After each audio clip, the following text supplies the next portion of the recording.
I've just been here a couple of hours, and the perception has been a lot of technology. I'm happy to see that no matter what level of business they're thinking about, whether it's agriculture and or solar, things of that nature, they're also applying technology. Social cause related, a lot of individuals that have really strong beliefs in changing not only the empowerment of themselves in regards to money and financial freedom, but they also want to change something that is going on in the environment and the community. So, so really, really amazing people. When we talk about entrepreneurship and startups, the startup culture in Africa, there's always a conversation of how do I value my business? Yeah. And for a lot of young people watching this that's the question they keep asking. How do you go about saying my business is worth this much? When people watch Shark Tank, we have to have a valuation put there for the simplicity of the show. We have this big gap here. With technology, there's this super high valuation that people are believing, they just start something in a week, they're worth $2 billion, right? And then with me, where, I made hard goods and soft goods, the valuation is pretty simple. I make something for $10, I sell it for $20, I'm doing X amount of business. The valuation is probably depends on who you are looking to partner with. In an exit, a total exit, there's a very clear valuation. It's 4 times, 6 times, 8 times, whatever the industry's going at. But when you're partnering with somebody, what is the other person bringing a value? If it's just hard capital, then you can find an easy level of valuation. But if somebody's bringing manufacturing, distribution, sales, other things like that, I tend to take lower valuation. If I was an owner, I'd take lower valuation in those type of companies because somebody is very smart. They're smart money and they're strategic partners. So very, very hard. The value is almost, you put on a value as much as you need and or as much as the person's worth. It's like a marriage. Right. Earlier on in the panel, you mentioned an attraction to entrepreneurs who failed before. Yes. And I guess this is a question you've heard 10,000 times. What makes a successful entrepreneur? A successful entrepreneur is somebody that, first of all, failed several times and they've learned the things not to do. Somebody who's failed several times and they still have a passion and dream for it, and they were able to rebound from it. A person who's failed many times and they now have surrounded themselves with like-minded people and or mentors, and who has access to now what they need to go forward, and now all they need after that is maybe capital or a strategic partner. And those are the type of people that I like, people that also are problem solvers, not problem creators. If we're partners on something and there's a problem, I want you to call me and I want you to say, I tried these 8 things, they didn't work out, but these last 2, why don't we work on it together? And we're both going to learn, and we're both going to move forward, and we're going to fail together or succeed together. Right. Access to credit is obviously top of conversations whenever you're meeting early stage entrepreneurs, and they will say, I cannot access credit. Are there lessons that we can learn? Because I'm assuming access to credit problems are across the globe. Yeah. What lessons can early stage entrepreneurs in Kenya learn from elsewhere? Well, I always talk about, I was just on a panel and I was sharing with them when I first couldn't find credit and I had about $50,000 in orders. What I did was I had about $50,000 in orders and I went over to a t-shirt manufacturer, and they were maybe making my shirt at $7. And I asked them, I said, you know what, if you can just ship directly to the store, I'll pay you $8.50. And then I went over to the store and I had the store pay them directly, and they shipped directly to the store, and I didn't have to give up any of my company.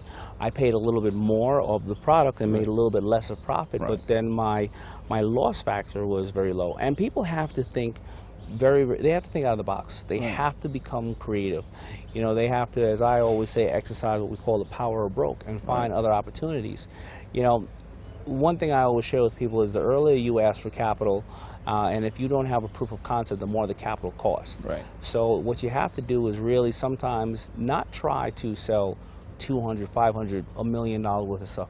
Sell $50,000 with a clean, $20,000 with a clean profit, and turn it back over. People often want to grow too quickly, and that's not smart to grow too quickly, because first of all, you then leave a lot of opportunity for failure. If you have somebody else's capital at risk as well as your own, you can potentially lose it all on one shot. You know, you don't want $100,000 worth of goods coming in at one time. Right. You want 10,000 coming in 10 different times, so that the whole thing, if it was inferior goods, you don't have $100,000 worth of goods worth of bad goods to sell. Right. So, first of all, grow slow. Second of all, find ulterior motives and alternative ways to finance your growth. Right. The angel investor culture in Kenya is just picking up. It's in its infancy. How do you get the private sector excited about innovation? Well, how do I get the private? Well, first of all, what's in it for them? I mean, bottom line is, you know, often people that are, they have companies, they have ideas and concepts. It's me, me, me. I need you to fund me because I want to do this. No matter what's in it for the person that you are asking for the capital from, right, or the strategic relationship.